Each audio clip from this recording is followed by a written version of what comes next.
இன்றைக்கான சமையல் ஹெல்த்தியாகவும் டேஸ்டியாகவும் பார்க்கலாம். ஆரோக்கியமும் ருசியும் நிறைந்த இன்றைய சமையல். ஹாய் ஃப்ரெண்ட்ஸ், இன்றைக்கி நம்ம வீட்டு சமையலில் ஆரோக்கியம் ருசிக்கும் முக்கியத்துவம் கொடுத்துருக்குறோம். முதல்ல பாசிப்பருப்பு சாதம்னா புரதச்சத்து நிறைஞ்சது, செரிமானத்துக்கு மிகவும் எளிமையானது. இதில் பட்டை, கிராம்பு, இஞ்சி, பூண்டு சேர்த்து செய்தது.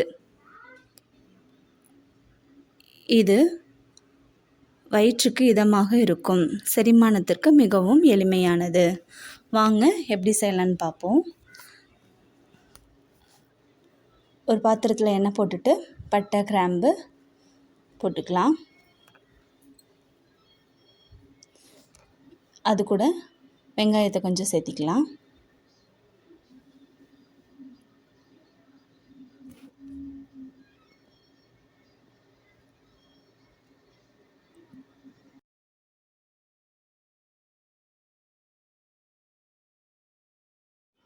வெங்காயத்தை சேர்த்துட்டு வதக்கிக்கலாம். நல்லா பொன்னிறம் ஆனதுக்கப்புறமா அது கூட இஞ்சி பூண்டு பேஸ்ட்டு கொஞ்சம் சேர்த்திக்கலாம். நீங்கள் தட்டி சேர்க்குறதுனால சேர்த்திக்கலாம், இல்லாட்டினா அரைச்சி கூட சேர்த்திக்கலாம். அது கூட கொஞ்சம் தக்காளியை சேர்த்திக்கலாம். ஒரு தக்காளி இருந்தால் போதும்.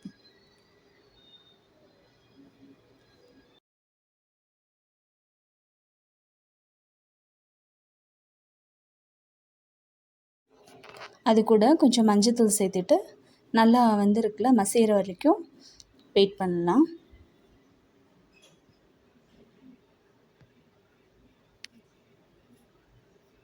ரெண்டு வரமிளகாயை காரத்துக்காக சேர்த்திக்கலாம்.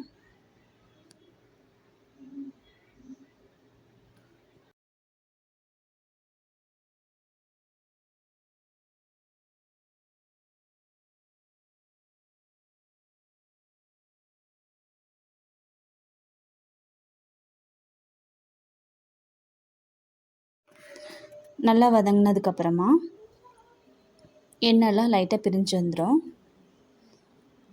அதுக்கப்புறம் கொஞ்சம் பாசிப்பருப்பை அது கூட நம்ம சேர்த்து வதக்கிக்கலாம்.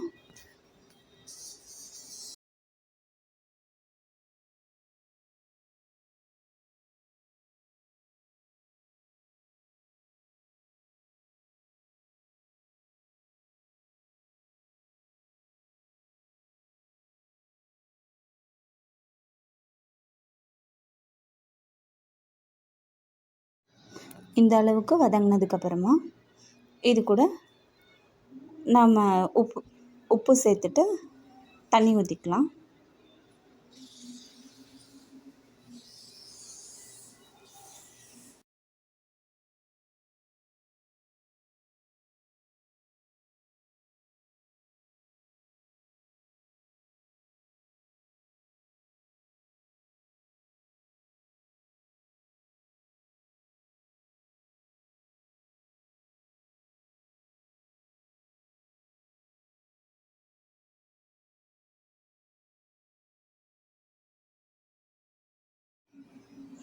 தண்ணி ஊற்றி உப்பு போட்டதுக்கப்புறமா நல்லா கொதித்து வந்துடும் தண்ணி. அதுக்கப்புறமா அரிசி நம்ம சேர்த்திக்கலாம். அரிசி சேர்த்தி மூடி வச்சு விசில் விட்டுக்கலாம்.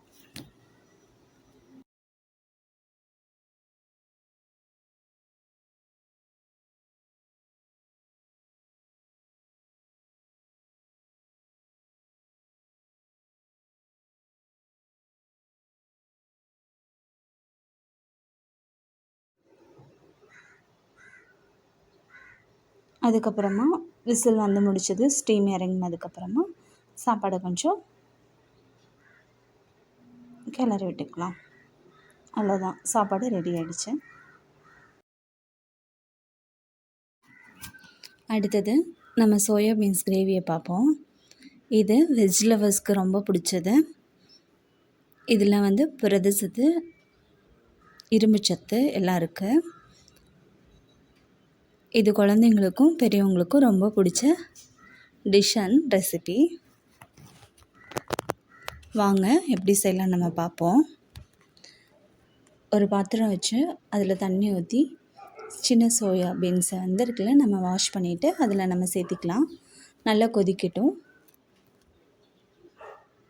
நல்லா கொதித்து நல்லா சாஃப்டாயிரும் சோயா பீன்ஸு. வெந்ததை இறக்கி வச்சுட்டு தக்காளி ஒரு 3 தக்காளி எடுத்துக்கலாம். மிக்ஸி ஜாரில் சேர்த்தி அதை அரைச்சிக்கலாம்.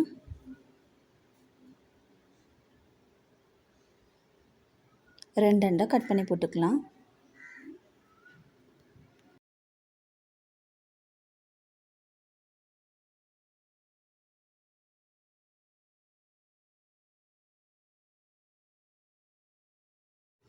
ஒரு பாத்திரம் வச்சு எண்ணெய் ஊற்றி வெங்காயம் கொஞ்சம் போட்டு கருவேப்பிலை அதை கூட சேர்த்து வதக்கிக்கலாம்.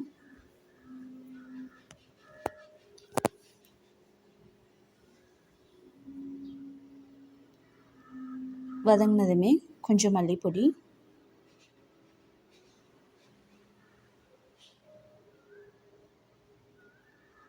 கொஞ்சம் மட்டன் மசாலா,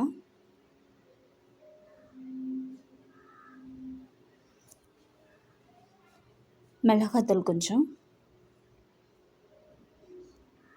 சேர்த்து வதக்கிக்கலாம். நல்லா வதங்கினதுக்கப்புறமா அரைச்சி வச்சுருக்க தக்காளியை அதுக்குள்ளே ஊற்றிக்கலாம்.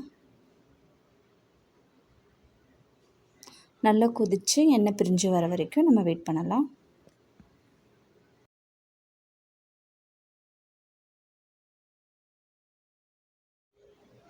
அது கூட கொஞ்சம் உப்பு சேர்த்திக்கலாம்.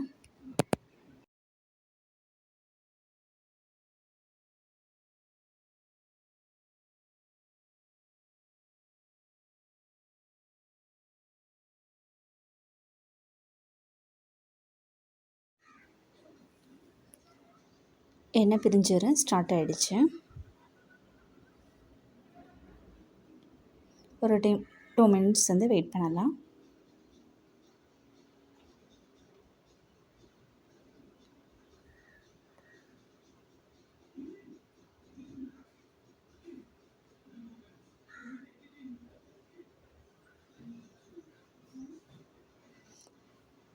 அதுக்கப்புறமா சோயா பீன்ஸை நம்ம அதில் சேர்த்திக்கலாம்.